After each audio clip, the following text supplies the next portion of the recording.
할렐루야. 우리 좌우에 계신 분들하고 인사하겠습니다. 너무 잘 오셨습니다.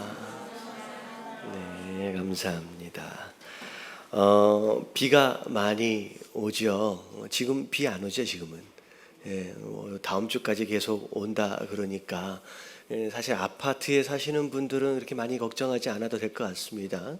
이게 아파트가 떠내려가지는 않을 것 같은데, 근데 여러 다른 지역에 있는 분들이 요즘 사실 굉장히 어려움을 많이 겪고 계시는 것 같아요.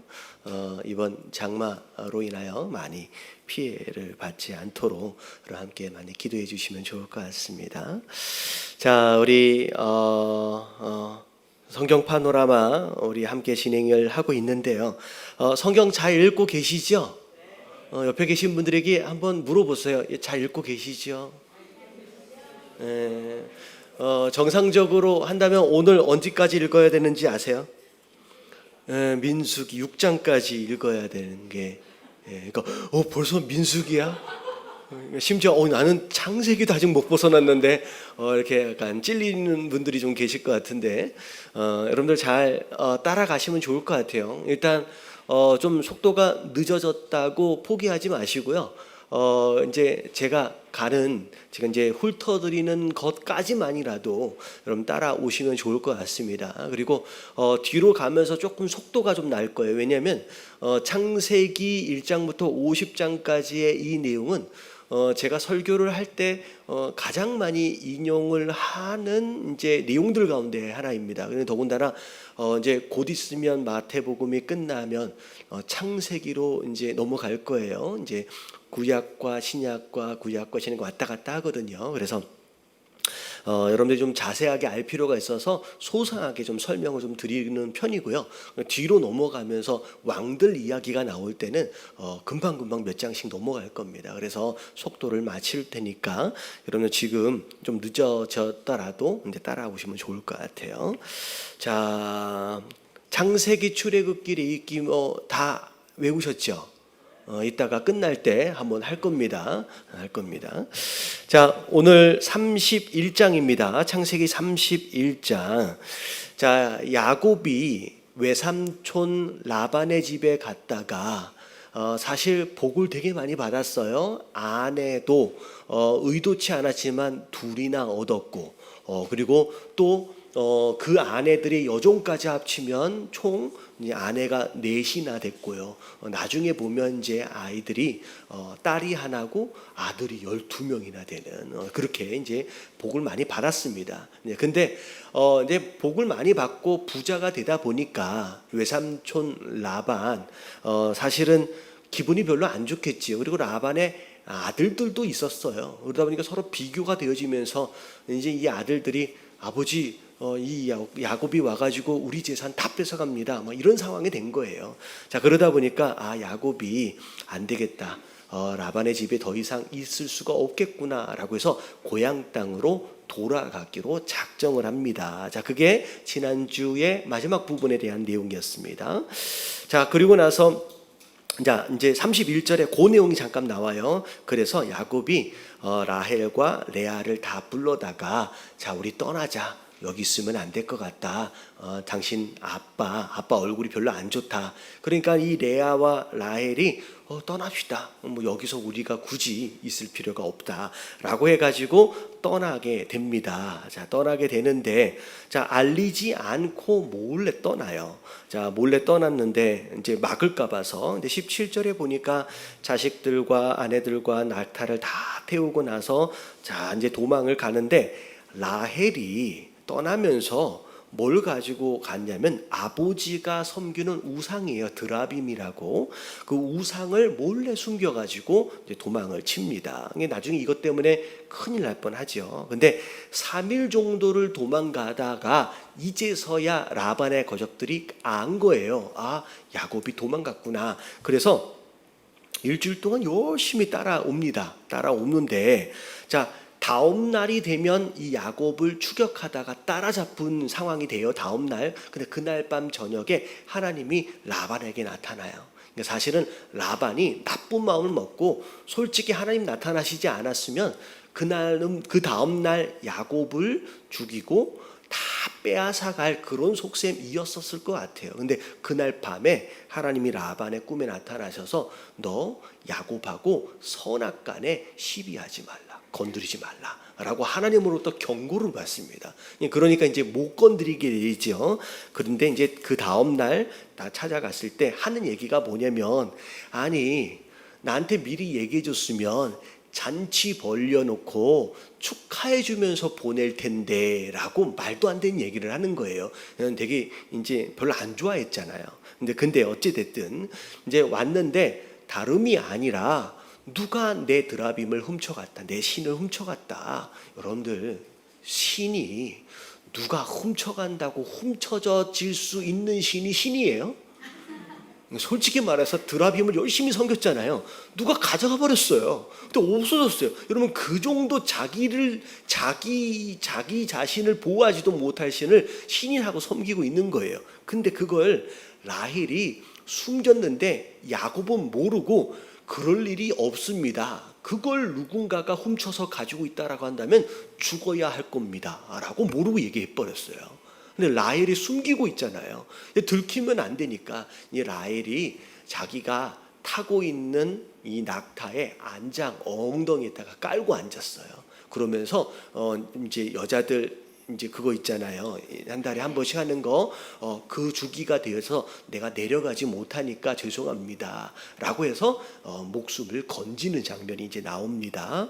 자, 그리고 나서 이제 나중에 이제 깜짝 놀라죠. 이제 그러고 나서 지나가요. 자, 그리고 나서 오히려 이제 그게 나오지를 않으니까 이제 라반한테 책망을 하고, 자, 43절에 보니까 이제 야곱과 라반이 서로 언약을 맺습니다. 우리 이제 사이좋게 지내자. 이제 서로 어렵게 하지 말고, 그래서 서로 언약을 맺는 그런 장면이 쭉 나옵니다.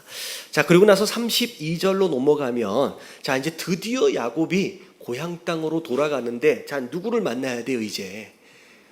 형 에서를 만나야 돼요. 장자권까지 뺏어서 도망갔는데 에서가 지금 벌써 몇 년이나 지났냐면요, 20년이 지났어요.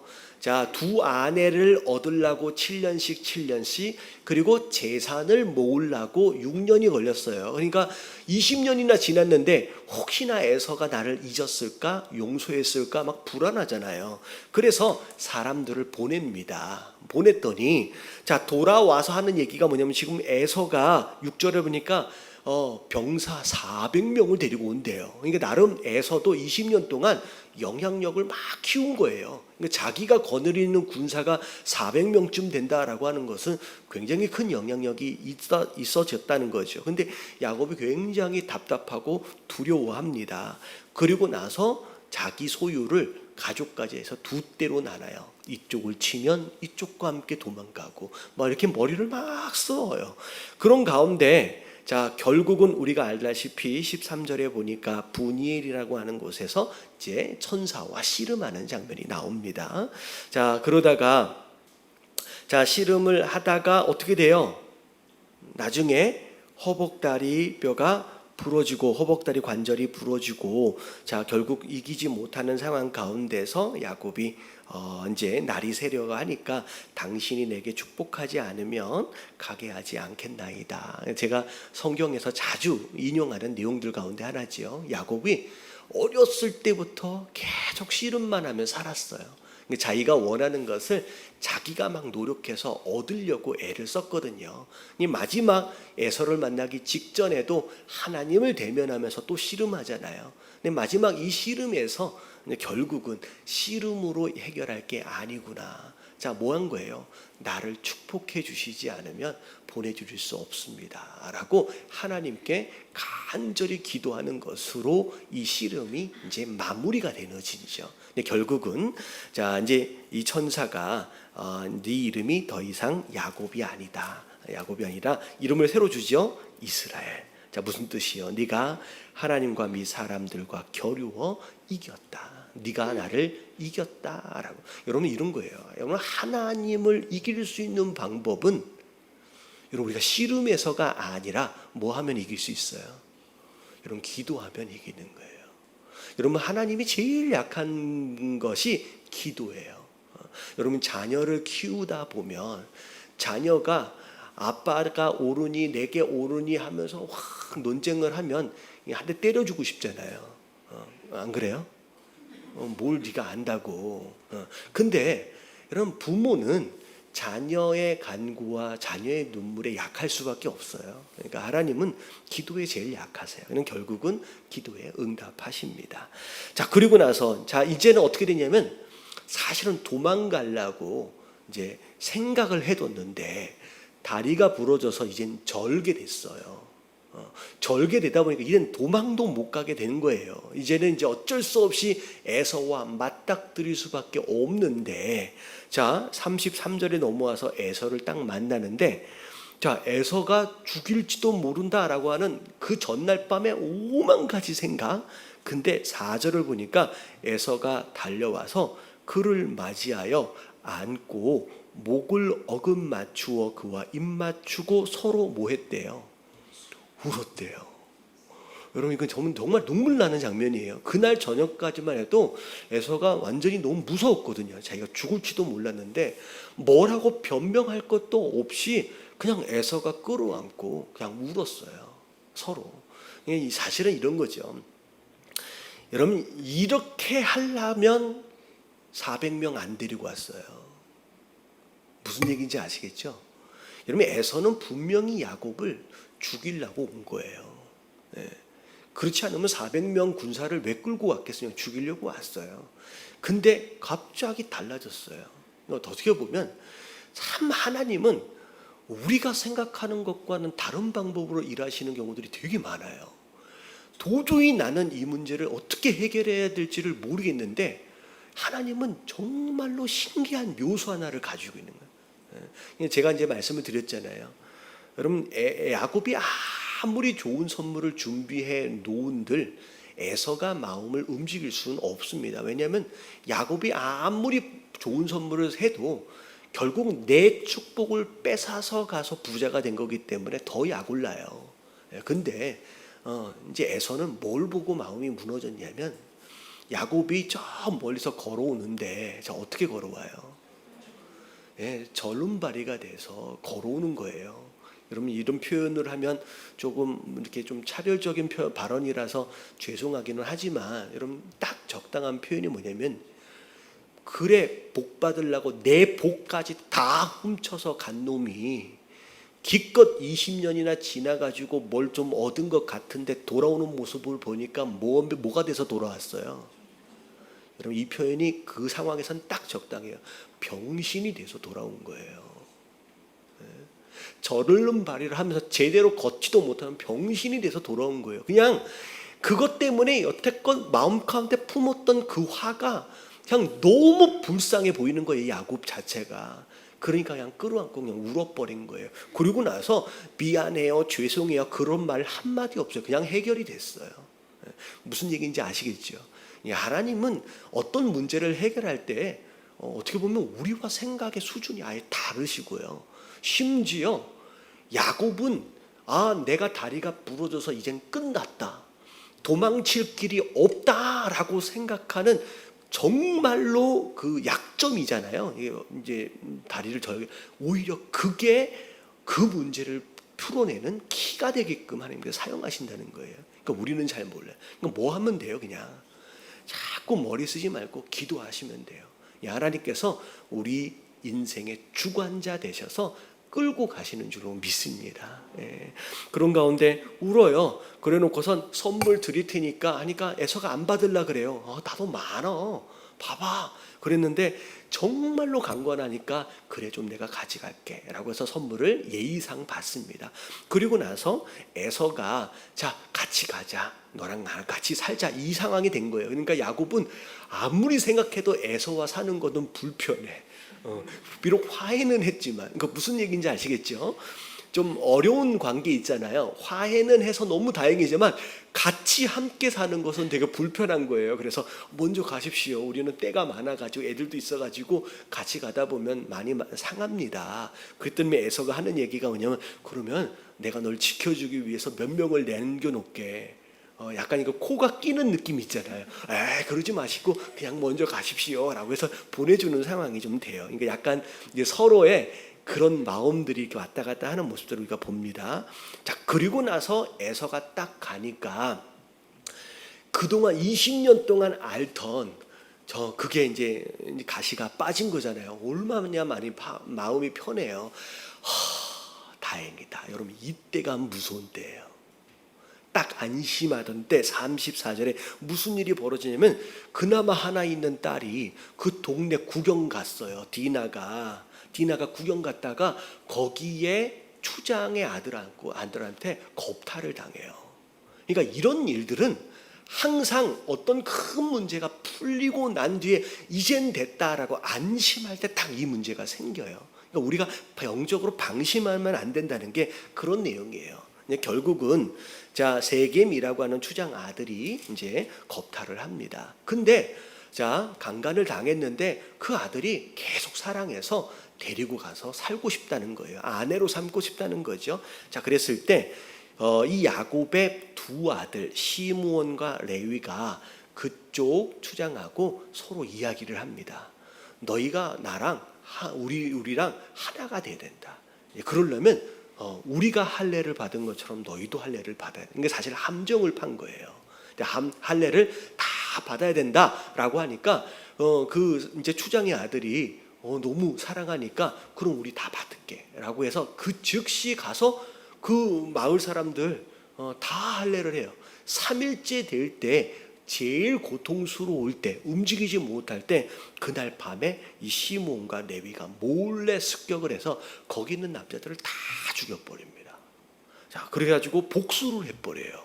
그리고 나서 돌아왔어요. 그랬더니 야곱이 그 이야기를 듣고 나서 깜짝 놀랍니다. 시므온하고 레위한테 화를 내요. 비록 복수를 한 건 맞지만 사실은 야곱은 일개 가족에 불과해요. 근데 그 동네에 여러 나라들도 있고 여러 민족들도 있잖아요. 근데 이런 일들이 만약에 알려져서 관계되어진 누군가로부터 복수를 또 당하게 되면 우리는 다 죽는 거 아니냐. 그래서 야곱이 엄청 겁을 먹습니다. 이 야곱은 되게 소심한 사람이에요. 그래서 겁을 막 먹습니다. 그래가지고 그런 우리는 이제 끝났다 막 그런 상황이 이제 34절 마지막 부분이에요.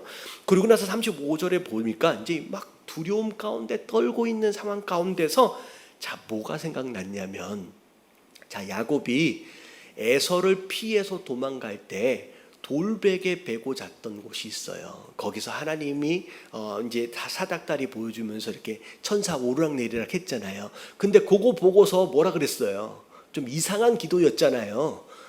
이게 이제 온전하게 돌아오게 되면 당신이 내 하나님이 될 겁니다. 이게 되게 뻔뻔한 그런 기도했잖아요. 근데 그 기도가 생각이 나는 거예요.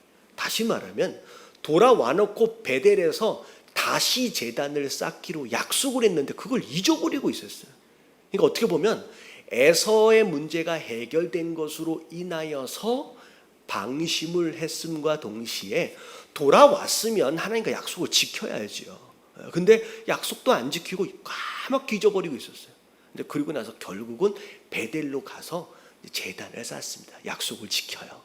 자, 그때 35절에 보니까 하나님이 야곱에게 나타나셔서 복을 약속하세요. 아무도 너를 해하지 않을 테니까 걱정하지 말라라고 하는 것이 35절의 내용입니다. 35장의 내용입니다. 자, 그리고 나서 이제 이제 뒤를 보니까 16절을 보니까 라헬이 이제 아이를 낳다가 이제 죽는 이제 그런 내용들이 좀 나옵니다. 자, 그리고 나서 야곱의 아들들의 내용들이 쭉 나오고요. 그리고 나서 이삭이 죽습니다. 다시 말하면 이제 야곱이 돌아왔을 때까지 이제 이삭이 아직 살아 있었어요. 근데 이삭이 나중에 이제 죽고, 자, 그리고 나서 36절을 보니까 이제 돌아간 에서의 자손들에 대한 내용들이 쭉 나와요. 에서가 이제 에돔 나라의 이제 조상이 되죠. 그래서 36절에 보면 에서에 대한 내용들이 쭉 나옵니다.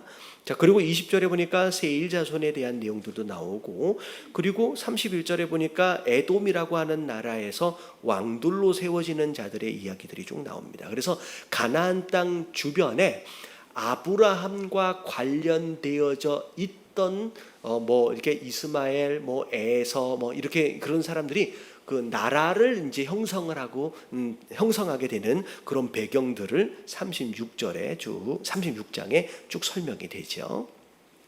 자, 37장에 와서 이제 야곱의 형제들 가운데 자, 누구에 대한 이야기가 이제 시작이 되냐면 3절에 보니까 요셉에 대한 이야기가 시작됩니다. 자, 요셉은 야곱의 몇 번째 아들이에요?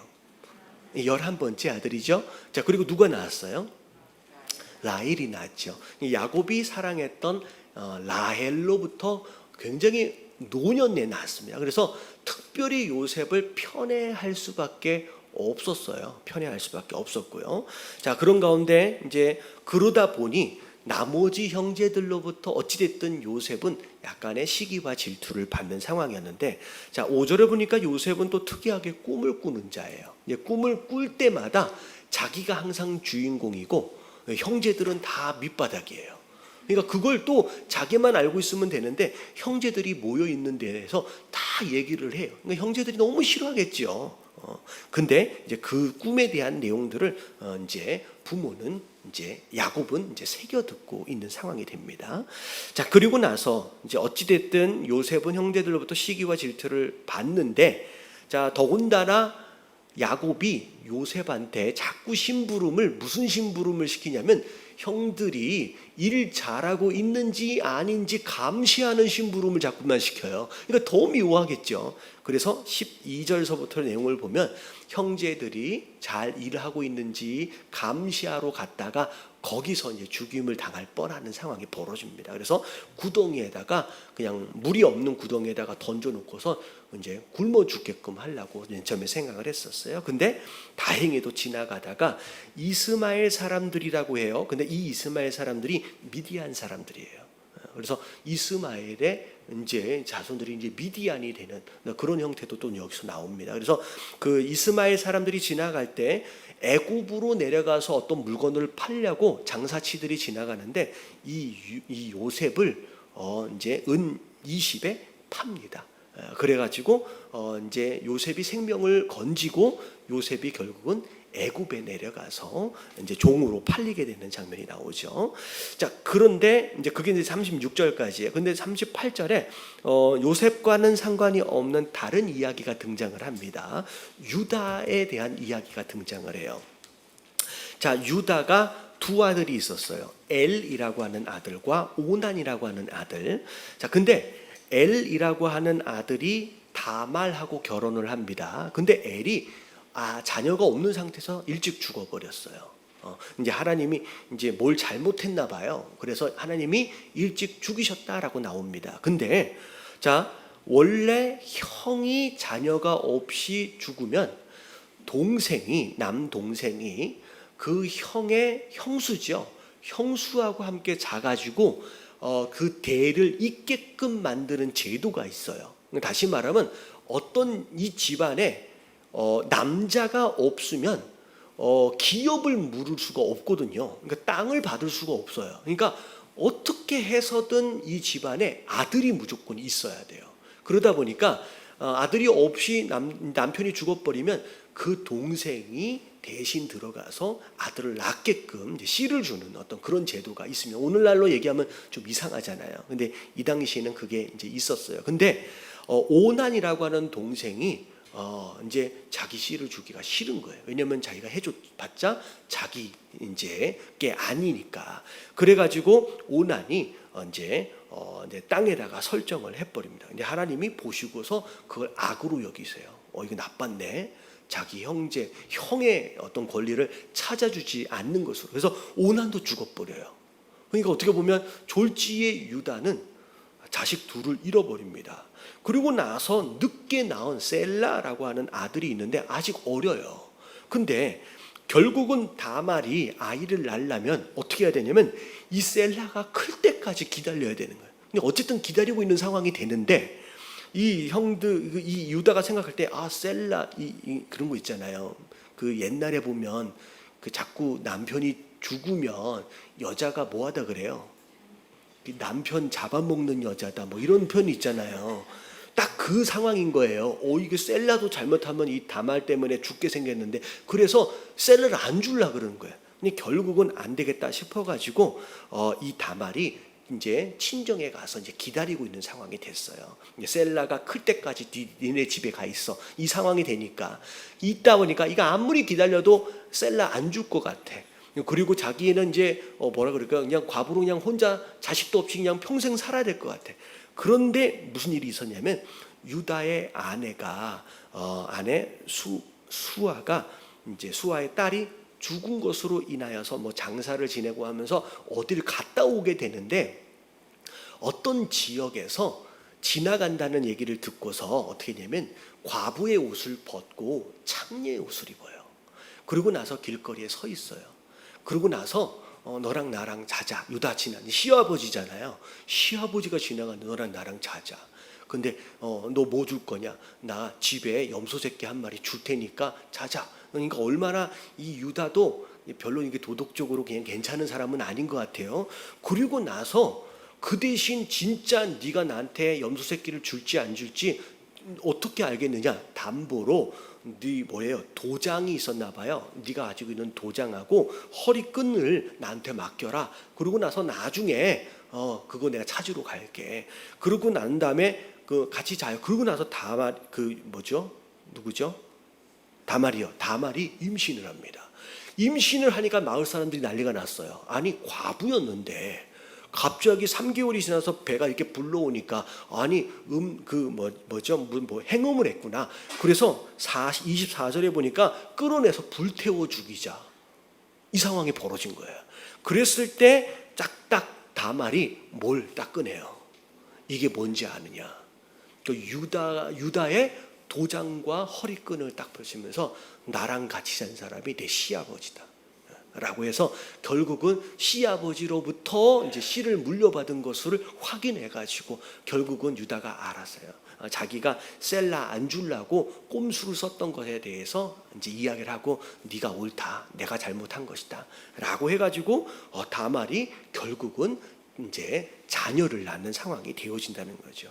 자, 갑자기 뭐 이게 이상하게 이제 38절에 그런 스토리가 하나가 끼어 있어요. 자, 그리고 나서 39절에 누구 이야기가 되냐면 요셉이 보디발이라고 하는 자 애굽의 친위 대장이에요. 친위 대장이라고 하면 누구라고 생각하시면 되면 경호실장. 그러니까 애굽의 바로의 경호실장인데 그 사람의 집에 종으로 팔려갑니다. 근데 이 요셉이 종으로 팔려갔음에도 불구하고 신앙을 잃어버리지 않고 꿈을 잃어버리지 않고 열심히 성실하게 일을 한 결과 주인으로부터 인정을 받아서 그 보디발 집의 전체를 담당하는 이제 사람이 되어집니다.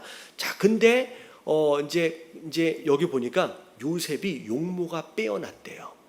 굉장히 아름다운 사람이었어. 그랬더니 자 이제 보디발의 아내가 살금살금 꼬십니다. 그러니까 눈짓을 했다라고 나와 있어요. 그런데 이제 요셉이 뭐라 그러냐면 이렇게 잘못한 일을 할 수가 없다라고 하면서 어찌 이 큰 악을 행하여 하나님께 죄를 지으리까라고 하면서 거절해요. 여러분 잘 보면 솔직히 죄 어떻게 보면 종으로 팔렸잖아요. 종으로 팔렸으면 종으로 팔리도록 내버려 두신 하나님이 되는 거예요. 그러면 하나님에 대하여 신앙을 계속 가지기도 쉽지 않을 뿐만 아니라 하나님에 대하여 어떻게 보면 원망하는 마음이 있을 것 같은데 요셉은 그런 게 없어요. 오히려 그렇다라고 할지라도 여기에서 하나님 앞에 내가 악을 행하지 않겠다라고까지 이야기를 합니다. 여러분 이거랑 되게 갑자기 생각나서 그런데 비슷한 내용이 어디 나오냐면요. 그거 누구죠? 그 문둥병 걸린 그 장군 있잖아요. 나아만 장군. 여러분 나아만 장군에게 선지자를 소개시켜 준 사람이 누군지 아세요? 이스라엘에서 끌고 온 여자 종이에요. 근데 되게 신기하잖아요. 이 포로로 끌려온 여자 종이 하나님에 대하여 계속 신앙을 가지고 있어요. 그러니까 어떻게 보면 요셉도 마찬가지고. 그래서 사실 이 과정이 어떻게 보면 이제 종으로 팔리게 되고 나중에 또 억울하게 돼가지고 감옥에 갇히더라도 끝까지 원망하지 않고 하나님 앞에서 정말로 경건하게 살아가려고 하는 이런 모습 자체, 이게 어찌 보면 쉽지는 않겠지만 이게 진짜 신앙인의 모습이구나 라고 하는 것을 깨닫게 되어지는 그런 모습일 것 같아요. 그래서 여러분, 이제 좋은 일들이 있을 수 있지만 삶 가운데 어려운 일이 있다라고 할지라도 왜 하나님 나를 이렇게 내버려 두십니까? 라고 원망하거나 불평하기보다는 그 안에 하나님의 특별한 계획하심을 기대하시면서 오히려 감사하시며 또 견뎌가시는 저와 여러분들 되시길 주님의 이름으로 축원합니다. 자, 여기까지만 할게요. 자, 오늘 39장까지입니다. 자, 성경 파노라마로 넘어갈게요. 넘어가서 자, 우리가 어디까지 살펴봤냐면요. 자, 다음 주는 여러분들이 꼭 오셔야 합니다. 다음 주서부터 그림을 보면서 이렇게 하게 되니까, 자, 오늘 4페이지가 4장이 아닌데, 자, 51페이지입니다. 오늘 51페이지. 자, 지난주에 50페이지에, 자, 50페이지에 구약의 12시대에 대해서 함께 배웠어요. 그래서 12시대, 그래서 중간에 바벨론 포로 시대를 10번째에다가 넣고 나머지 성경을 쭉 이제 정렬을 했었죠. 이제 오늘은 자, 12시대에 해당되어 있지 않은 다른 이제 구약의 성경들이 어디로 들어가야 하는지에 대하여 우리가 좀 살펴보도록 하겠습니다. 자, 51페이지 나머지 책들의 자리매김입니다. 자, 이제 구약의 역사서 17권 가운데 12시대를 나타내는 책들을 뽑히지 못한 6권의 시대적 위치를 정해주는 작업이 남았습니다. 그래서 자, 율법서 거기 읽어볼게요. 자, 이 목록에 시작. 이 목록에 들지 못한 두 권의 율법서의 시대적 위치를 찾기는 어렵지 않다. 왜냐하면 이 두 권이 그것들의 내용이 포함되어 인접해 있기 때문이다. 자, 특별히 레위기. 자, 이제 그림을 좀 보여주시면 좋을 것 같아요.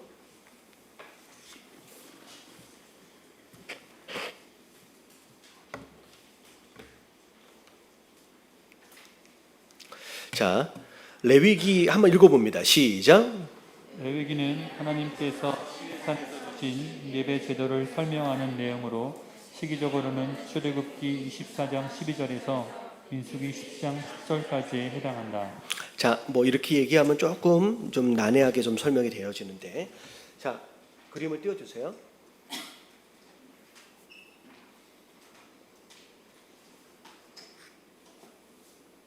자, 이거 지나서요. 자, 여기요. 자, 오케이. 자, 여기 더 켜주실래요? 하나, 둘, 셋. 오케이. 자, 율법서. 자, 율법서는 기본적으로 창세기, 출애굽기, 레위기, 민수기, 신명기, 전체 몇 권이에요? 5권이죠. 5. 그래서 모세 오경이라고 부릅니다. 알면 같이 좀 이야기 좀 해주세요. 네. 네. 저 혼자 하지 말게끔. 자, 그래서 스토리로 보면 창세기, 출애굽기, 민수기가 시대적 수준, 시간적 순서로 쭉 이어져 가는 겁니다. 자, 가고 있는 상황 가운데서 레위기하고 신명기는 도대체 어느 부분에 들어가야 되느냐? 자, 이렇게 돼요. 창세기가 있고 출애굽기는 출애굽하고 난 뒤에 시내산 밑에까지의 내용들이 지금 주로 출애굽기에 대한 내용입니다. 근데 자, 레위기는 자, 이제 예배에 대한 내용들, 성막에 대한 그런 내용들이 쭉 있어요. 그래서 출애굽기와 민수기 사이 정도에 들어가면 적당하게 위치가 되어질 것 같고요. 자, 민수기는 자, 내용이 뭐라 그랬어요? 자, 출애굽하자마자 인구 숫자를 세고 그리고 가나안 땅 안에 들어가기 직전에 인구의 숫자를 세서 인구 숫자의 가운데 이야기다라고 해서 민수기예요. 그래서 자, 신명기는 가나안 땅 안에 들어가기 직전에 모세가 유언처럼 쓴 책입니다. 그래서 앞에 이미 나와 있던 율법에 대한 내용을 복습한다고 생각하시면 돼요. 그래서 민수기 끝자락, 자, 여호수아가 들어가기 가나안 땅 정복 전쟁이 들어가기 바로 직전에 들어가면 된다라고 생각하시면 돼요. 그래서 레위기와 신명기가 요 사이에 들어간다고 생각하시면 될 것 같습니다. 그래서 신명기, 자 거기 읽어봅니다. 신명기는 시작. 신명기는 이스라엘 백성들이 약속의 땅 건너편 모압 평지에 이르렀을 때 새로운 세대들을 위해 율법을 재음미한 내용으로 시기적으로는 민수기 28장 이후에 해당한다. 레위기와 신명기에서는 유대인들이 광야에서 머물고 있는 상태라고 생각하면 되겠다. 자 이름들이 성경책의 이름들이 막 이게 좀 익숙하지가 않아서 왔다 갔다 막 혼돈스럽다라고 할지라도 여러분 일단 귀에 익숙하게끔 그냥 들어만 주세요. 나는 아무리 들어도 나는 못 알아듣겠는데. 근데 여러분 이게 다음 주서부터 이제 지도를 가지고 다시 훑을 거예요. 그러면 점점 이게 뒤죽박죽 되어졌던 것이 정리되어질 때가 올 겁니다. 그래서 이게 보니까 막 이게 되게 헷갈려서 도대체 뭔 얘기하는 거냐라고 이렇게 어려워하실 수 있을 것 같아서 자 일단은 좀 참고서 다음 주 다다음 주까지 한번 좀만 기다려 보세요. 그러면 지도를 보면 더 이제 눈에 보이기 때문에 훨씬 더 좀 쉬울 거예요. 자 일단 모세 오경은 이렇게 이제 시대적으로 정리가 됐고요. 자 여호수아서부터 시작해서 이제 사사 시대가 이제 시작이 됩니다. 자 그리고 나서 역사서에서 이제 빠져 있는 것들이 있어요. 자, 룻기. 자, 룻기는 룻에 대한 내용이겠지요. 한번 읽어볼게요. 시작. 역사서에 남은 책들 가운데 룻기는 사사시대의 타락한 백성들 가운데서 신실하게 믿음을 지킨 소수의 사람들을 근접 촬영한다. 룻기 또한 위치를 찾기가 그리 어렵지 않다. 사사기 다음에 게을른 룻기가 사사기 시대에 속한다는 것을 쉽게 알 수 있기 때문이다. 자, 그래서 사사 시대의 상황을 이제 이야기를 한 거예요. 그래서 룻기는 사사 시대 안에서 있어졌던 스토리의 일부다라고 생각하시면 되겠죠. 그래서 이렇게 이 위쪽에 대한 내용들이 아까 처음에 봤던 12시대, 구약의 12시대로 쭉 가고 있는 상황 가운데서 룻기는 요 안으로 들어간다고, 사사기 안으로 들어간다고 생각하시면 될 것 같아요. 자, 그리고 나서 자 역대상하가 있습니다. 역대상하. 자 볼게요. 자 역대상하 거기 읽어봅니다. 시작. 그런데 역대상과 역대하는 좀 특이하다. 역대상이 시대적으로 사무엘하 시대에 해당하는 반면 역대하는 열왕기상과 열왕기하 두 권의 시대에 해당하기 때문이다. 역대상은 왕국의 역사를 보충하는 첫 번째 책이니까 시대적으로 한 권에 들어맞고 역대하는 두 번째 책이니까 두 권에 들어맞는다고 생각하면 이 두 책의 시대적 위치를 기억하기가 좀 쉬워질 것이다. 자 일단은 사무엘 상하로 이제 역사서가 이제 처음 부분이 나눠져 있잖아요. 사무엘 상하는 사무엘 선지자가 살아 있을 때의 이야기라고 생각하시면 돼요. 그래서 자 사무엘 상하로 넘어가서 하 쪽에서는 다윗이 왕이 되어지고 난 뒤에 이제 스토리라고 생각하시면 돼요. 자 근데 그리고 나서 다윗 이후 솔로몬서부터의 왕들 이야기는 열왕기상, 열왕기하로 이렇게 나눠집니다. 자 근데 자 이 왕에 대한 스토리가 분명히 이렇게 있는데 이 왕에 대한 스토리를 조금 다른 관점에서 좀 바라보는 비슷한 왕 스토리가 있어요. 그게 역대상, 역대하예요. 그래서 사무엘 선지자하고 좀 중간에 겹치는 부분에 대한 내용이 역대상의 위치에 있다라고 한다면 나머지 이제 역대하는 열왕기상 하 쪽에 해당된다라고 생각하시면 될 것 같아요. 그래서 어떻게 생각하시면 되냐면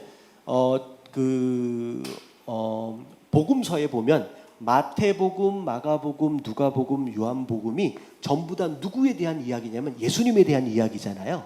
근데 각자 바라보는 관점에 따라서 또 중요하다고 생각하는 거에 따라서 포인트들이 조금씩 달라요. 근데 다 예수님 스토리예요. 그래서 4개의 복음서를 다 보면 아 예수님이 이런 분이구나라고 하는 것을 더 잘 볼 수 있는 거죠. 그러니까 예를 들어서 이제 누군가는 코끼리가 있으면 크잖아요. 그럼 코끼리를 앞에 본 사람은 귀가 이렇게 넓어졌으니까 뒤에 몸이 어떻게 생겼는지 모를 거예요. 근데 일단은 앞에서 보니까 코하고 눈하고 귀하고 너무 자세하게 보겠죠. 근데 누군가는 코끼리를 옆에서 봤어. 그러니까 어떻게 보면 반대쪽에는 잘 안 보이지만 몸통이 어떻게 생겼는지를 더 자세하게 보겠죠. 누군가는 엉덩이에서 보면 머리는 잘 못 봐도 엉덩이는 어떻게 생겼는지. 그러니까 어떻게 보면 예수님이라고 하는 분을 어떤 여러 사람이 최소한 4명 이상의 사람이 다른 관점에서 보면서 더 예수님을 구체적으로 더 자세하게 알 수 있게끔 예수님에 대한 스토리가 4개로 나눠져 있는 것처럼 구약의 이 역사도 열왕기 상하로 역사가 분명히 여기서부터 여기까지 왕들의 이야기가 있음에도 불구하고 역대상하고 역대하를 추가로 해가지고 관점을 좀 달리해서 서로 보완할 수 있게끔 2개의 역사책이 있다라고 생각하시면 될 것 같아요. 그래서 시대적으로 보면 이렇게 맞아 떨어진다라고 생각하시면 되고, 자 열왕기 하까지 해가지고 유다 남유다의 멸망, 그리고 어떤 시대가 시작돼요? 바벨론으로 포로로 끌려가는 시대가 이제 시작이 되지요. 이 10번째 시대였어요. 자 볼게요. 그 다음에 에스더 같이 한번 읽어봅니다. 시작. 그리고 마지막으로 에스더서는 시대적으로 에스라 시대에 해당한다. 명문자 E로 시작하는 2권의 책 에스라서와 에스더서를 나란히 놓으면 외우기 쉽다. 이렇게 하면 구약 역사서 17권을 시간 순서대로 배열하여 가장 먼저 일어난 사건부터 가장 나중에 일어난 사건까지 총괄할 수 있다. 자, 그래서 이 마지막에 나와 있는 게 포로 시대가 끝나고 이제 포로 귀한 시대에 에스라하고 느헤미야가 이게 쓰여지는 거예요. 자, 이게 역사적인 이제 순서입니다. 근데 자, 포로 귀한 시대에 에스더서가 써져 있어요.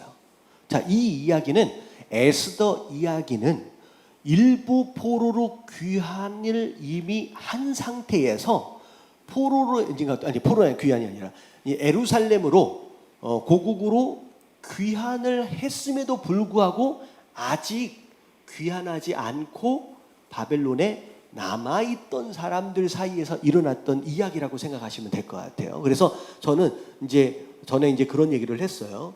원래는 어떻게 해야 돼요? 예루살렘으로 재건하고 성전 재건하기 위해서 돌아가라 그랬으면 유대인들이면 다 돌아가야 돼요. 근데 포로로 끌려왔다가 자리를 잡아버렸어요. 그러고서 정작 가야 할 고국이 있는데도, 돌아갈 수 있는 길이 생겼는데도 안 돌아가고 있다가 문제가 생긴 거예요. 그래서 어떻게 보면 하나님의 은혜로, 그리고 에스더를 통해서 또 여러 가지 이제 하나님의 은혜로 구원을 받았지만 사실은 뭐 했어야 돼요? 그럼 여기에서 자리 잡고 살 게 아니죠. 돌아갔었어야죠. 돌아갔었어야 되는데 그렇지 않은 자들 사이에서 일어난 그런 이야기다라고 제가 그런 설명을 좀 해석을 해드린 적이 있습니다. 근데 보통 그렇게 해석을 안 하실 거예요. 근데 좀 제가 시대적으로 이제 시대가 그러다 보니까 갔었어야지 맞는 사람들이다라고 이제 제가 설명을 하고 있습니다. 자, 이제 시가서입니다. 자, 시가서 혹은 체험서라고 이야기하죠. 자, 이제 5권이 있는데, 자, 욥기, 시편, 잠언, 전도서, 그리고 아가서예요. 자, 순서로 보면, 자, 욥기 읽어볼게요. 다 같이 시작. 욥기가 창세기의 족장 시대에 놓여 있다는 사실을 주목하기 바란다. 욥기가 나중에 기록되었을 가능성도 있으나 욥기의 사건들을 아브라함 시대에 일어난 것으로 보는 것이 통례이다. 자, 욥기 하면 대부분 어느 시대일까라고 되게 궁금해하시는 분들이 있습니다. 근데 욥기는 개인적인 체험에 대한 스토리이긴 하지만, 자, 이 욥기는 이제 아브라함 시대처럼의 족장 시대의 어디에선가 이제 기록된 책으로 이제 생각이 되어집니다. 그래서 자, 이제 그림을 좀 보여주시면, 자, 욥기는 창세기에 들어가면 돼요. 창세기에. 그래서 굉장히 일찍. 그래서 성경 중에서 제일 먼저 쓰여진 책이 뭐냐라고 한다면 일반적으로 초등학생 애들 같은 경우는 뭐라고 얘기할 것 같아요?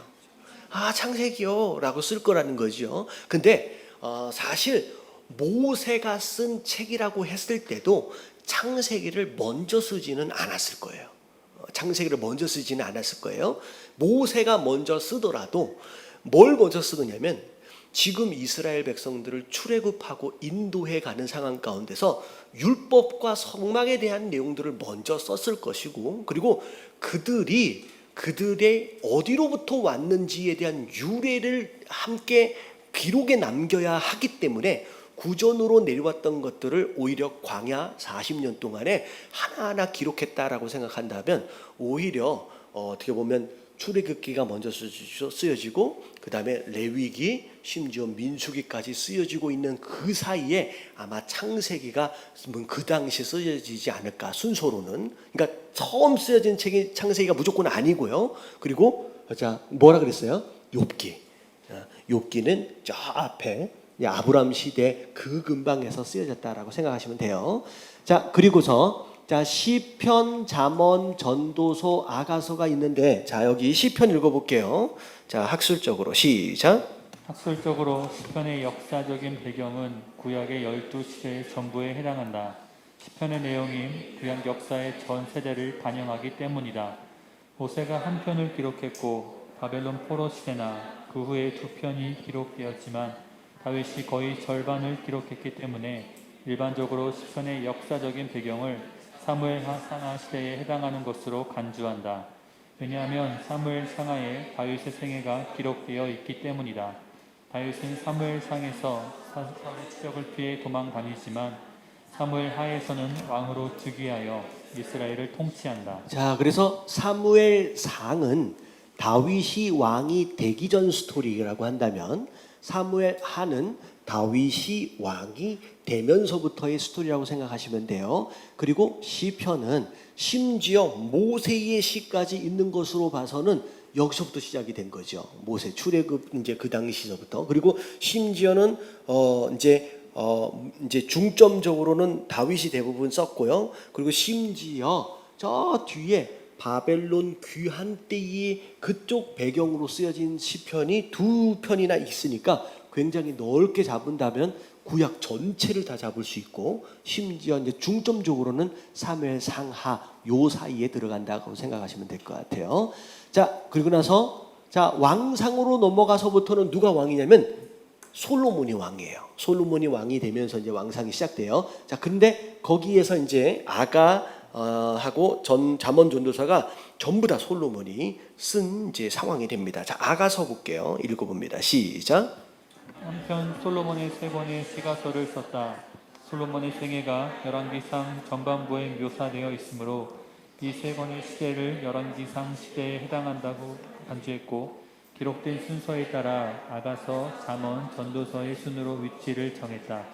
솔로몬은 결혼 생활의 기쁨을 노래한 아가서를 인생의 청년기에 기록한 것으로 보인다. 자, 순서로는 잠언, 전도서, 아가서 이렇게 순서는 돼 있지만 이제 솔로몬이 뭘 먼저 썼을까라고 하는 것을 시간적으로 보면 아가서를 먼저 썼을 것이다. 왜냐하면 아가서에 대한 내용은 남녀 간의 사랑 이야기입니다. 근데 왜 이 사랑 이야기가 어떻게 성경이 됐을까? 근데 그 안에 하나님과 우리와의 사랑 이야기가 거기 안에서 반추되어지거든요. 그래서 이제 아가서, 근데 아가서는 솔로몬이 결혼 생활 그리고 젊은 시기에 쓰여졌던 뜨거운 사랑을 나눴던 그 시기이기 때문에 아가서가 시간적으로 좀 먼저고요. 그리고 이제 잠언은 자, 솔로몬이 왕으로서 하나님의 지혜를 널리 펼치는 잠언. 그러니까 잠언으로서 인생의 절정기 때 이제 잠언을 쓴 거예요. 자, 그래서 이제 잠언이 두 번째고요. 자, 세 번째 전도서는 노년기에 다 살아봤는데 뭐라 그래요? 헛되고 뭐 다 헛되는, 별로 이제 사실 솔로몬 별로 제가 좋아하지 않는다 그랬잖아요. 뭐 누려볼 거 다 누려보고 나서 그리고 죄질 거 다 지어짓고 나서 그러고 나서 뭘 헛되고 막 얘기를 하는 건 뭐 지금 말도 안 돼요. 근데 어쨌든 그렇게 인생을 다 살아보고 난 뒤에 내가 육신적인 쾌락이나 그런 욕심을 따라서 살아간 그런 인생의 모습이 다 헛된 것이구나라고 하는 것을 이제 깨닫는, 어떻게 보면 솔로몬의 죄예요. 잘못된 거예요. 근데 그럼에도 불구하고 그걸 전도서로 하나님이 승화시킴으로 말미암아 그것을 또 선한 용도로 또 하나님이 활용하시기도 하시는 것 같아요. 그래서 전도서가 제일 마지막. 그래서 자, 이렇게 솔로몬 시대 왕상이죠. 열왕기상, 아가서, 잠언, 전도서 이렇게 이제 들어간다고 생각하시면 될 것 같아요. 자, 마지막 예언서입니다. 자, 예언서는 언제 써졌냐면 자, 17권이에요. 시대적 위치를 잘 잡아야 되는데 자, 일단은 좀 짧은 것부터 잡으면 예레미야, 애가, 다니엘, 에스겔서예요. 자, 한번 읽어볼게요. 바벨론 시작. 바벨론 포로 시대에 활동한 선지자 역시 예레미야, 에스겔, 다니엘 이렇게 세 명이다. 그런데 예레미야 선지자는 두 시대에 걸쳐 사역하면서 두 권의 책을 기록했다.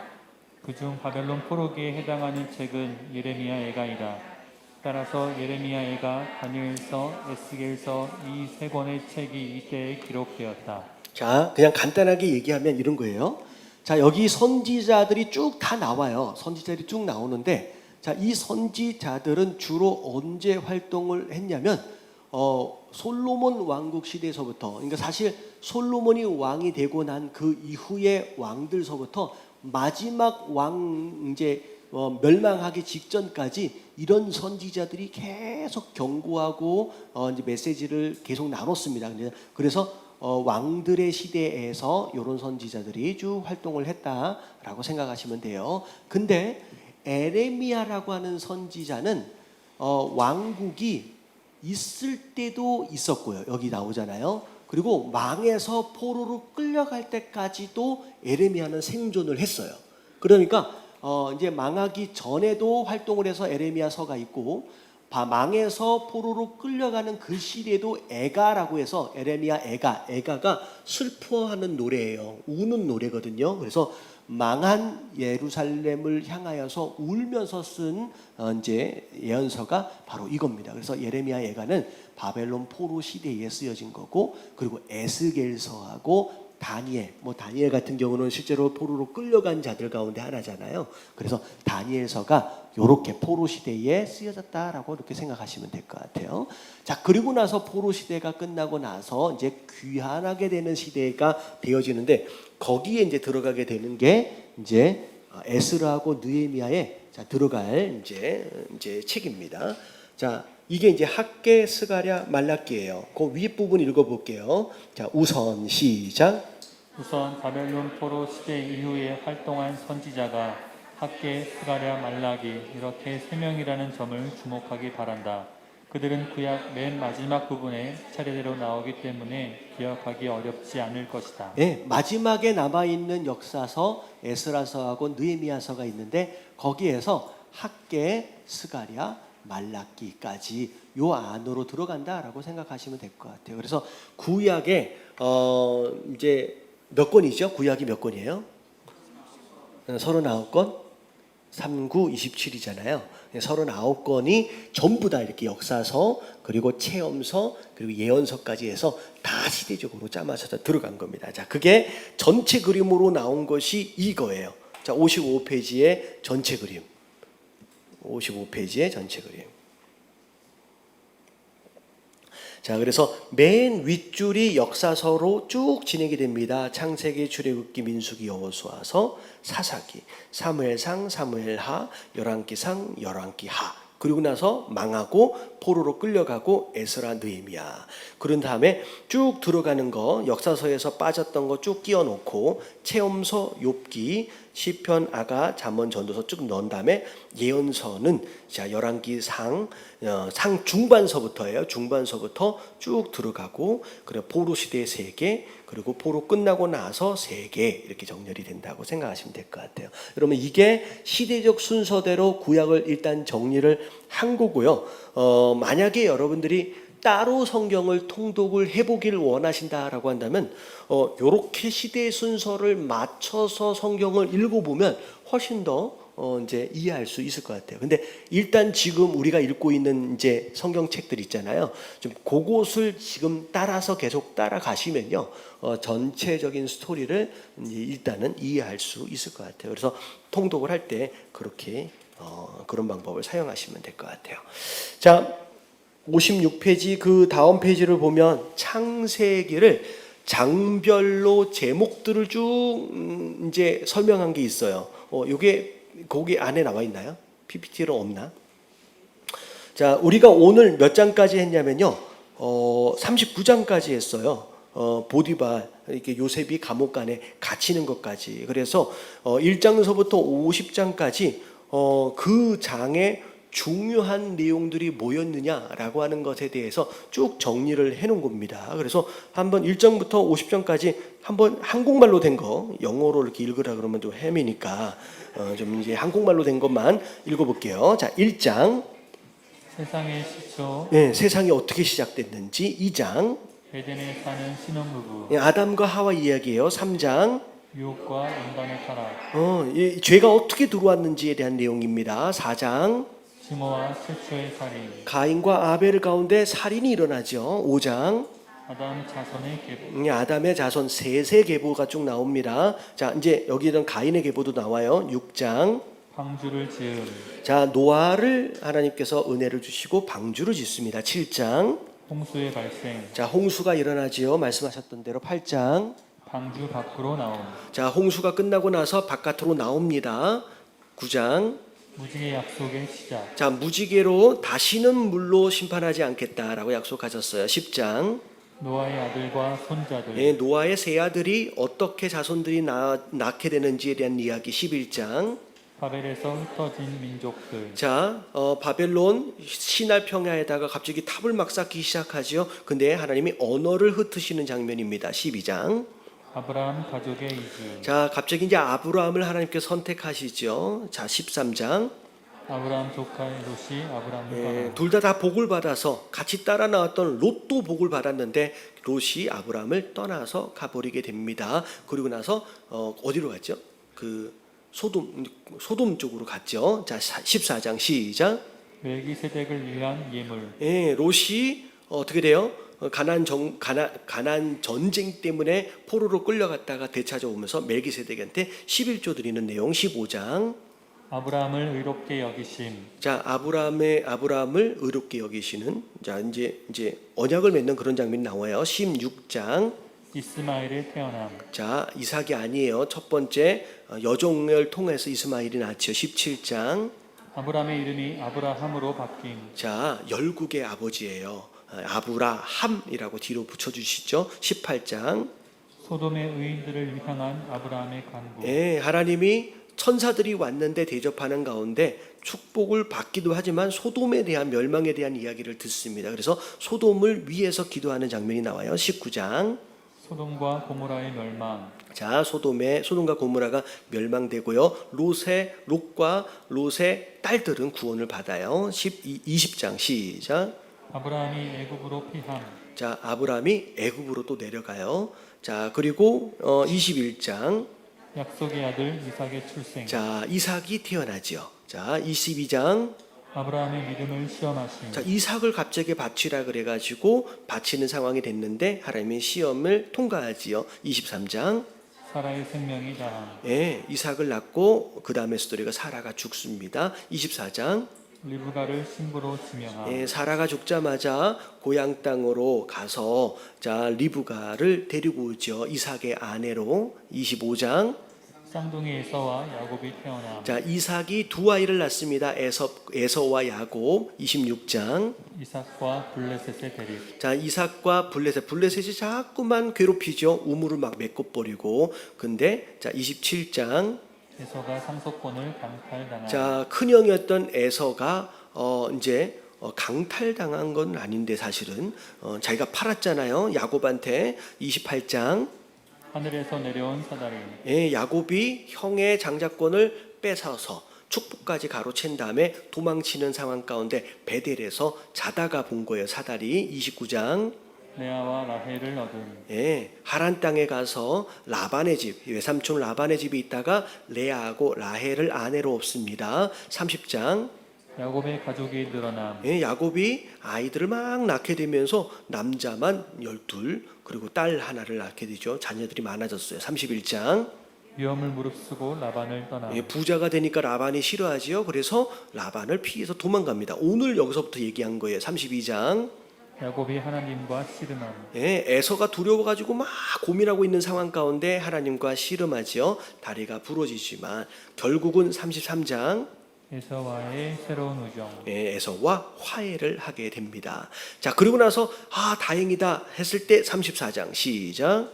디나를 욕보인 자들에 대한 복수. 디나가 갑자기 강간을 당하게 되고, 하지만 거기에서 두 아들이 복수를 하게 돼서 더 위험해지는 상황이 됐어요. 35장.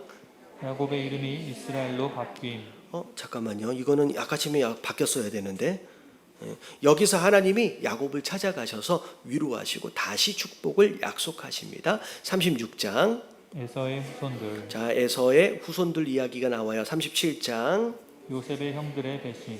자, 요셉 형들이 요셉을 파는 장면이 나오죠. 자, 38장. 다말이 유다를 속여. 중간에 갑자기 유다 집안 이야기가 나와서 다말이 이제 시아버지로부터 씨를 받는 그런 장면이 나와요. 39장. 성난 보디발이 요셉을 가둠. 보디발의 집에 종으로 팔려갔는데 인정을 받았는데 이제 보디발의 아내 유혹을 뿌리치다가 오히려 누명을 쓰고 감옥에 갇히는 장면이 이제 나오게 됩니다. 자, 그리고 나서 40장서부터 이제 두 꿈에 대한 해몽이 쭉 나오는데, 자, 이 부분은 아마 다음 주 수요일 날 이제 정리가 딱 끝날 것 같아요. 자, 그래서 요거는 이제 나중에 보고요. 자, 이제 한 장을 넘어가면 뒤에 보면 창세기서부터 뒤에 말라기까지 방금은 창세기 한 장 한 장의 스토리를 좀 나왔다라고 한다면 뒤에 나오는 건 여기서 이제 뒤에 나온 책에 나오는 요 내용은 말라기까지의 주된 내용이 뭔지에 대한 내용들이 좀 나옵니다. 그래서 요 내용들은 나중에 여러분 한번 쭉 살펴보시면 좋을 것 같아요. 그럼 나중에 구약이 끝날 때 한번 살펴봐도 괜찮을 것 같습니다. 자, 우리 찬양 올라오셔서 그 찬양 갈게요. 맨 마지막에 불렀던 찬양이